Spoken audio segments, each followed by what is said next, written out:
Good afternoon, Packers fans. Aaron Nagler here with your Packers Daily Chat, coming to you live on the Cheesehead TV social channels. It is Monday. The Packers are deep into their offseason. There ain't a whole lot to talk about when it comes to headlines or flashy subjects, but I know Packers fans worldwide are always ready to talk about the green and gold. That's what we do here at Cheesehead TV. We are devoted to Packers fans worldwide, and that's why we want you to know all about Ticket King. That's right, our good friends over there at Ticket King. Check them out. You can find the link in the description of this video. Ticket King has been based in Wisconsin since 1992.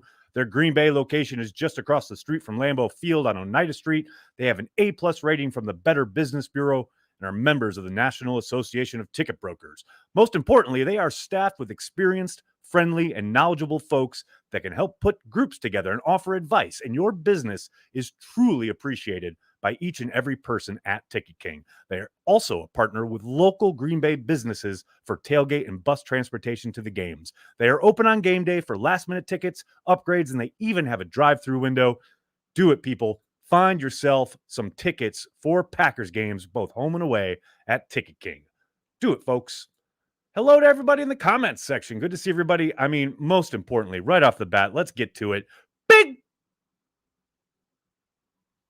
B is here. What's up, Big B? Good to see you at the Brewers games these last few days, man. I'm jealous as hell. Looks like you're having a good time. Good to see you, brother. Thanks so much for checking it out. Glad you got home on time. Ed, thanks for the super chat. New time is hard, but if it helps you and Cheesehead TV and puts out good vibes that will somehow filter to fix special teams, then green and gold blessings on you all. Ed, I mean, clearly you've cracked the code here. The afternoon timing is not about more engagement. It's not about the fact that there's almost triple the traffic on our YouTube page in the afternoons. No. It's all about the juju to fix special teams. You are the first person to put it together. Thanks, Ed. Greatly appreciate the super chat. Kevin, hello. Stu's here. Stu was the first one to comment. What's up, Stu? Hope you're doing well. What's up, Automatic K? What's going on Twitch? Thanks so much for joining us.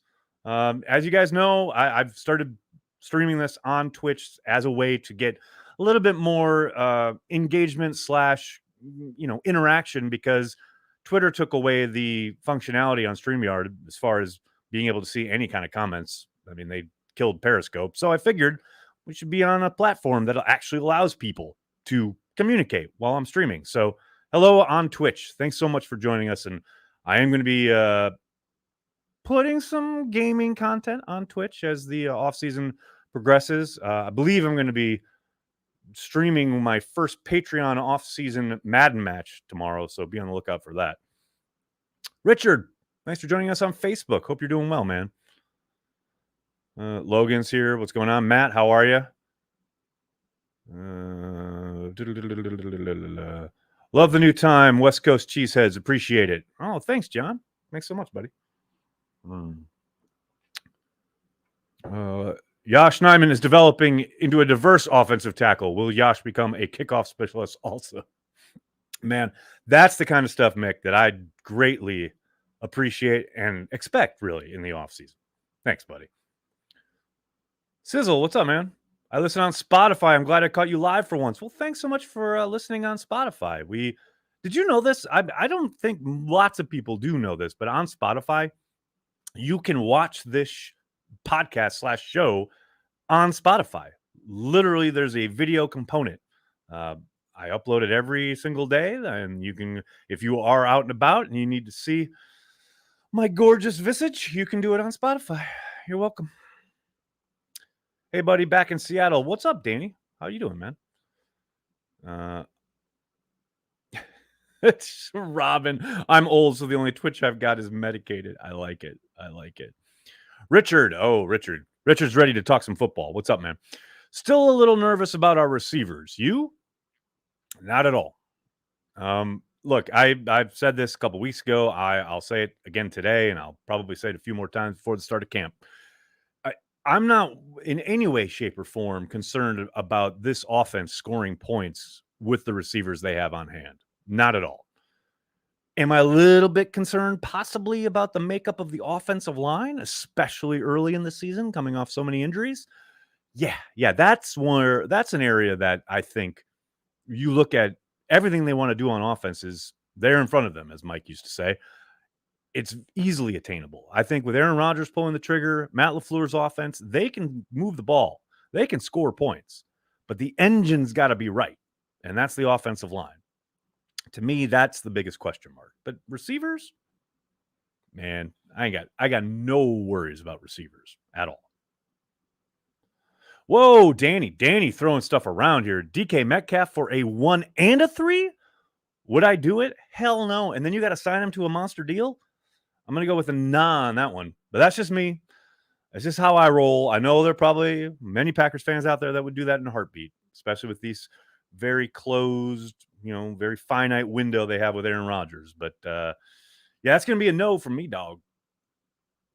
I'm nervous about our tackles, Alan. Now you're talking. Now I'm feeling the vibe. Like, and I'm not saying, Yash and company can't get it done, and who knows what's going on with Bakhtiari. That's the tackles that's a thing. That's a thing. Wide receivers, that's not a thing. 12 still the best quarterback in today's game. I think he's probably still the most talented, although I gotta say, it's hard to deny what Josh Allen and Patrick Mahomes can do, especially when they're outside the pocket and making plays, etc. They remind me a lot of a young Aaron Rodgers. But given everything at the position and what is necessary, he's got all the knowledge that Tom Brady has, but all the physical skills that still allow him to do stuff that most quarterbacks can only dream of. So it's a pretty lethal combination. Now, of course, that's, looking at him singularly without everything going on around him as far as scheme, coaching, whoever he's throwing to, etc. There's a lot of components that go into it. But, he's definitely in the conversation. There's no doubt about that. Wide receivers, golden retrievers, pack of beavers. That's right, man. You get it. Moises, thanks for the super chat. Very much appreciated. Hey, Nags, last year, Royce Newman sort of came out of nowhere, in my opinion, and became a starter as a 4th-round pick. Do you suspect one or the later round O-line picks to start week 1? If so, who? Thank you for all you do. I do think there's a chance Ryan out of UCLA makes a push. I think, there's obviously you can never really say anything until you see these guys in pads and see them against NFL competition. But would I dismiss that idea? Absolutely not. Is there a chance that somebody could? Yeah. If they hit the ground running, so to speak, that first week of camp, and then the pads go on and they're able to kind of make a play a day that turns coaches' heads, get them on tape that has people kind of a coaching staff like circling back every single day going, well, look, this kid's bringing it every single day, blah, blah, blah. That might be able to, get you inserted at some point with the starters. Then it's really just about execution and consistency. There's a long way to go in that regard, but yeah, could it happen? No question. It would not shock me if any one of these guys in the rookie class jumped up and grabbed a starting spot. Not at all. Yosh, right tackle number 1 for the time being. Yeah, definitely. I don't think there's any doubt there.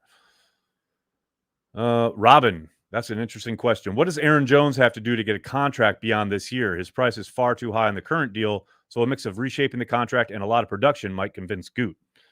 Well, I think you kind of hit the nail on the head there. I think some kind of reshaping, quote unquote, of the contract, i.e. taking a pay cut.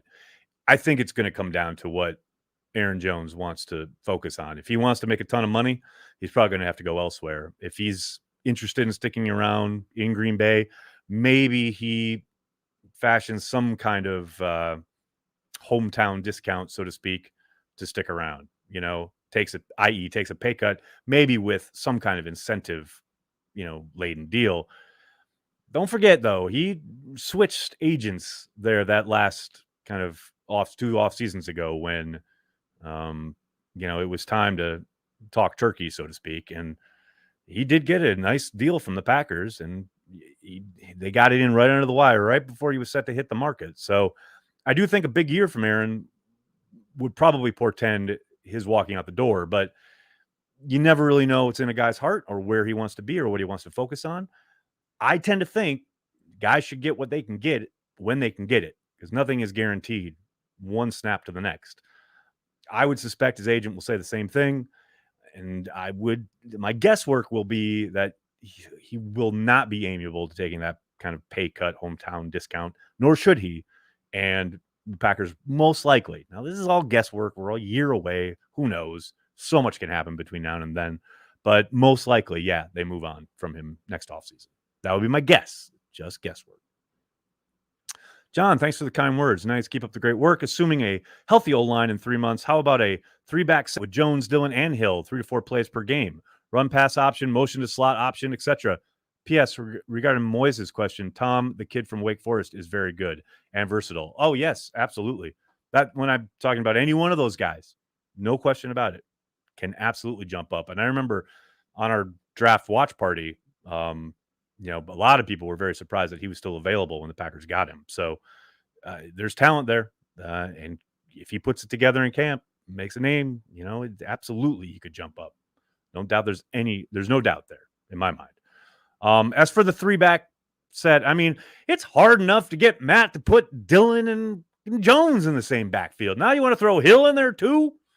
I'm kidding. But I would love that. I think that would be a lot of fun. Now, might it be even a case of necessity because of the retooling of the offense, so to speak, without Devontae? Maybe.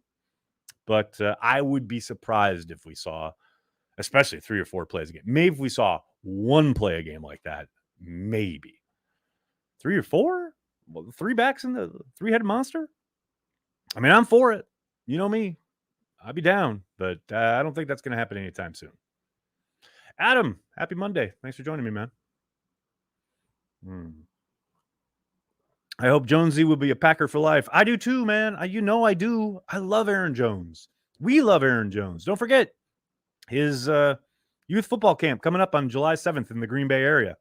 Use code CheeseheadTV at the Pro Camp website to get 10% off.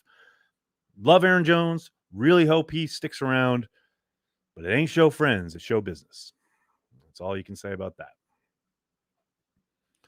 How long are we away from all players getting their contracts fully guaranteed? 5 to 10 years? Complicated fella. I'd be shocked if that ever happens in the NFL. I think in very rare instances, i.e. usually quarterbacks, we've seen Kirk Cousins and now Deshaun Watson get their fully guaranteed deals. I think those are always going to be outliers. I would be absolutely shocked if the entire league was able to, if every player was able to get fully guaranteed deals in a sport where injuries are a part of life. And like we were just talking about, things can end, one snap to the next. I'd be absolutely flabbergasted.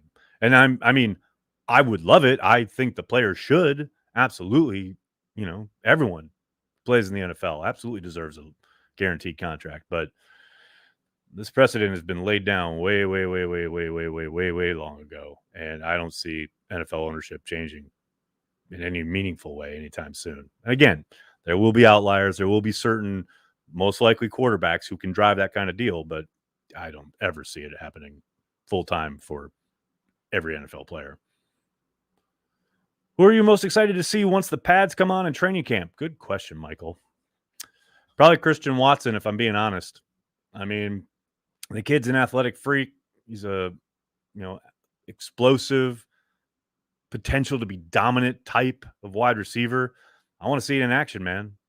I mean, as far as like when the pads come on and there's actual maybe some minimal hitting, clearly I'll be watching the lines. I do think, everything we've heard about these guys and seen on their college tape gets you excited, but you really want to see it against NFL competition. The other guy I really want to see is Quay Walker. His speed from that inside spot. It's enough to get a guy excited. You know what I mean? Definitely excited about that. If the Packers shore up that run game on the edge, they will be tons better. Yeah, Brandy, I think last year, again, it comes back to the offensive line, right? Whether you're talking about giving the quarterback protection and the time necessary to hit whoever it might be throwing the ball to, or running the football, especially on some of that zone stuff that really wasn't as productive last year as it was 2 years ago. I think a big part of that was because of the number of times they had to, kind of dip into the depth chart when it comes to the offensive line. So if they can, in your words, shore that up, yeah, I think, and that helps everything, right? That helps not only clearly production in the run game, but also giving linebackers and safeties a little bit more to worry about. So it opens up some of that counter stuff or, the bootleg action off of it. Give Aaron some high-low reads, some delineated reads on the other side of the field that make it a little bit more open because safeties, linebackers, etc., have taken those steps because they've been running the ball and they've been able to get outside, and you'd want to stop it. And then, they're over pursuing a little bit. Aaron comes out the back end, and there's a couple options for him in the passing game. That's a Shanahan staple going back to Mike Shanahan, and obviously LaFleur's system comes out of that tree. If they can get that wide zone going, it will open up a lot more on offense for them, no doubt. John, thanks for the super chat. Greatly appreciated, man. Are you excited or concerned about the stretch of this season schedule where the Packers play 3 games in 14 days? I'm excited. You know why? Because I'm a fan and I get to sit here and drink some beer and watch them play. Man, look, the schedule is always going to be the schedule. There's not a single thing we can do about it. And there's certainly nothing to be done when you're an NFL player. You have to adhere to the schedule. You have to adhere to the rhythms of the game as best you can. Matt will do what he can as far as keeping guys in some kind of, consistent rhythm when it comes to the day-to-day. But ultimately, it's the old saying, you can only play the next team on your schedule, right? And you can only follow the schedule. So I don't get too worked up about it. When I was a younger man, yeah, that kind of stuff would concern me, but look, everybody's got some kind of scheduling quirk that they're dealing with each and every year. Every team goes through it. And the Packers, I think, probably do have a few more issues just because they are a very popular team. They're a very, successful team. So they get tons of, maybe travel issues, whatever, primetime, lots of primetime games, blah, blah, blah, blah, blah. It's the schedule. There's nothing you can do about it other than prepare for it. Is it a tough, stretch? Probably. Now, again, sitting here in June, we can talk about, they got to play this team. That team's going to be tough. And then you get to October and teams that you thought were going to be great have fallen apart. Teams that you thought were going to be pushovers suddenly have started undefeated out of nowhere. You never know what's in store. You can really just kind of concentrate on those first 3 or 4 games. And past that, you see how things develop. And by that stretch of the schedule, I would suspect we'll have a little bit better understanding of who is potentially tough on their schedule. But ultimately, worrying about it, what's that, Bridge of Spies? One of my favorite kind of bits of film ever. When Tom Hanks asks, the spy, aren't you worried? And he says, would it help? Worrying about it ain't going to do anything, right? It's all good, man.